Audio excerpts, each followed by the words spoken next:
Ֆրանսիայի նախագահը խոսել է Ուկրաինայի խաղաղության ծրագրից Ֆրանսիան եւ Մեծ Բրիտանիան առաջարկում են մեկամսյա հրադադար մեջբերում եմ օդում, ծովում եւ էներգետիկ ենթակառուցվածքների վրա։ Ծրագրի երկրորդ կետն ըստ Մակրոնի ենթադրում է խաղաղության հաստատումից հետո եվրոպացի խաղաղապահների տեղակայում Ուկրաինայում։ Մոսկվայից ավելի վաղ հայտարարել են, որ մերժում են Ուկրաինայում եվրոպացի խաղաղապահների տեղակայման առաջարկը։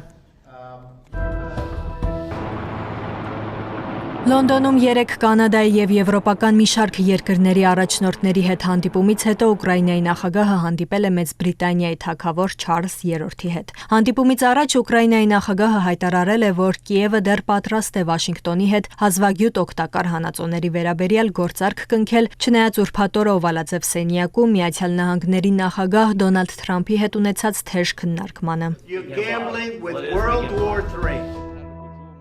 Իրանի ռազմավարական հարցերով փոխնախագահ Մոհամմադ Ջավադ Զարիֆը հրաժարականի դիմում է ներկայացրել։ Իրանական լրատվամիջոցները նշում են, որ փոխնախագահը հրաժարական է ներկայացրել դատական իշխանությունների առաջարկով մեղմելու ճնշումը նախագահի վարչակազմի վրա։ Փոխնախագահի պաշտոնում նշանակվելուց հետո Զարիֆը հայտնվել էր մի խումբ օրենսդիրների քննադատության թիրախում։ Նրանք պնդում էին, որ Զարիֆի նշանակումն այդ պաշտոնում անօրինական է, քանի որ նրա երեխաներից առնվազն մեկը Միացյալ Նահանգների քաղաքացի է։